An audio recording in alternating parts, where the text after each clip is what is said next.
et bienvenue sur Tips, le podcast de Ocha qui vous donne toutes les clés pour lancer et booster la croissance de votre podcast. Moi c'est Robin, et dans ce nouvel épisode de Tips, on va parler d'analyse et de statistiques de podcast. Je sais, quand on crée un podcast, les datas c'est pas vraiment ce qu'on regarde en premier. Pourtant, garder un œil sur vos statistiques vous permet de mesurer le succès de votre podcast, et donc de rester motivé. Si les chiffres, les courbes et les camemberts vous effraient un peu, pas de panique. Ensemble, on va passer en revue les principales données que tout bon podcasteur et que toute bonne podcasteuse se doit de suivre. Parce que regarder régulièrement ces chiffres, c'est bien, mais regarder les bons chiffres, c'est mieux. Avant de rentrer dans le vif du sujet, il me paraît important de bien comprendre les subtilités des notions que l'on va aborder dans cet épisode. Une écoute est comptabilisée différemment selon les plateformes qui les recensent. Pour assurer aux podcasteurs et podcasteuses un nombre d'écoutes précis et au plus proche de la réalité, il existe des organismes certifiants comme l'IAB ou l'ACPM qui sont très stricts dans la méthode de calcul des écoutes. Pour l'ACPM par exemple, on considère une écoute à compter de la première seconde de lecture. Mais si une même personne réécoute un même épisode sur une fourchette de 24 heures, une seule et unique écoute est comptée. Si vous faites des recherches à ce sujet, vous pouvez également tomber sur la notion de téléchargement d'épisodes. Dans le monde du podcast, sachez que le streaming n'existe pas vraiment. Dès que vous lancez la lecture d'un épisode, celui-ci est en fait téléchargé ou mis en tampon depuis son hébergeur. Cette action est imperceptible, mais que vous souhaitiez écouter l'épisode immédiatement ou le réserver pour plus tard, vous devez obligatoirement passer par un téléchargement. Certaines personnes sont abonnées à des podcasts, et lorsqu'un nouvel épisode est publié, il est automatiquement téléchargé sur leur appareil. Mais cela ne veut pas forcément dire que la personne a écouté cet épisode.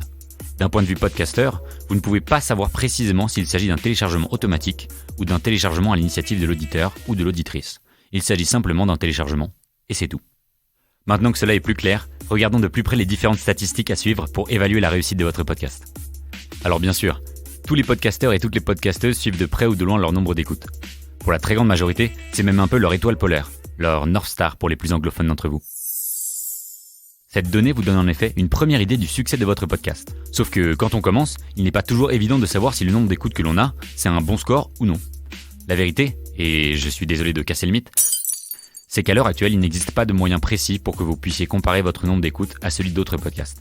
Alors ça, c'est injuste. C'est vraiment trop injuste. Et même si c'était le cas, ça ne servirait pas à grand chose de vous donner un nombre moyen. Il existe tellement de types de podcasts, de sujets d'émissions, de formats, d'animateurs ou d'animatrices différentes, bref, tellement de possibilités que ça ne serait pas du tout représentatif. Mais la bonne nouvelle, c'est que ce n'est pas ça qui nous intéresse. Il est en effet bien plus productif de comparer ses propres scores d'écoute et de mesurer ainsi sa propre évolution. Pour ça, vous pouvez regarder vos statistiques mensuelles et comparer la moyenne de vos écoutes sur les 3 ou 4 derniers mois. On ne peut pas juste comparer les données d'un mois avec les données du précédent, parce qu'il y a souvent des fluctuations importantes.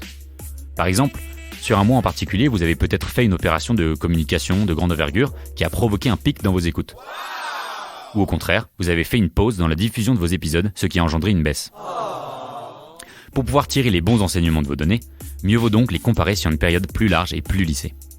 Pour mesurer le succès de votre podcast et pour garder un œil sur votre évolution, vous pouvez aussi comparer plusieurs épisodes entre eux et analyser leur démarrage.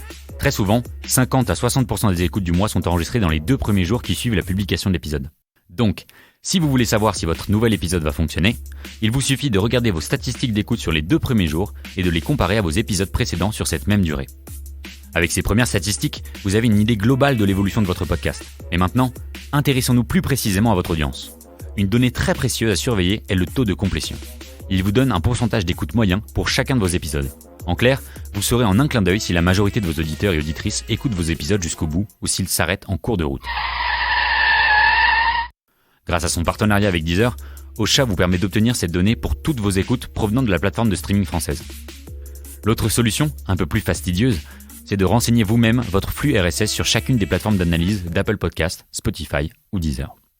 L'objectif, en analysant vos statistiques, c'est aussi de mieux comprendre votre audience pour pouvoir vous adapter à elle et lui proposer toujours plus de contenus qui lui correspondent. Pour en apprendre davantage sur vos auditeurs et auditrices, servez-vous de leurs données démographiques comme le genre, l'âge, la localisation géographique, les habitudes d'écoute. C'est en dressant un portrait le plus réaliste possible de votre auditeur type que vous parviendrez à fidéliser votre audience. Récolter des données qualitatives peut également vous aider à construire ce persona. On parle là des mentions sur les réseaux sociaux, des interactions avec vos auditeurs et auditrices, de leurs suggestions, de leurs avis et de leurs commentaires sur les plateformes d'écoute. Ces données qualitatives sont plus difficiles à analyser car elles ne remontent pas automatiquement dans le tableau de pilotage de votre hébergeur. Pour la plupart, il faut aller les chercher vous-même et il faut surtout aller les provoquer. Pour ça, vous pouvez raisonner sous forme de call to action. En français, ça veut dire appel à l'action. Au début, à la fin ou au milieu de votre podcast, encouragez votre audience à vous laisser un avis sur Apple Podcast et sur vos réseaux sociaux. Encouragez-les à partager votre dernier épisode et à vous faire des retours sur les thèmes abordés dans votre podcast. Voilà, nous avons fait le tour des statistiques les plus importantes à surveiller pour bien monitorer son podcast. Il y en a bien évidemment plein d'autres qui vous apportent des informations complémentaires sur votre audience, comme le nombre d'écoutes par plateforme, pour savoir si votre audience vous écoute plus sur Apple Podcast ou sur Spotify par exemple. Avec les données Ocha, vous pouvez également savoir quel type d'appareil ou quel navigateur web vos auditeurs et auditrices ont l'habitude d'utiliser. Encore une fois, plus vous accumulerez des informations sur votre audience, plus vous pourrez adapter votre contenu à elle et plus elle sera intéressée. Retrouvez-nous la semaine prochaine pour en apprendre plus à ce sujet. Ce nouvel épisode de Tips est terminé, on espère qu'il vous a plu. Pour nous aider à faire grandir ce podcast, je vous invite à laisser un avis sur Apple Podcast et à partager l'épisode autour de vous. Si vous avez des idées de sujets que vous aimeriez que l'on aborde dans Tips, dites-le nous en commentaire ou bien sur les réseaux sociaux de Ocha. À la semaine prochaine pour un nouvel épisode. Cette émission vous a été proposée par Ocha, la première plateforme française d'hébergement et de marketing de podcasts.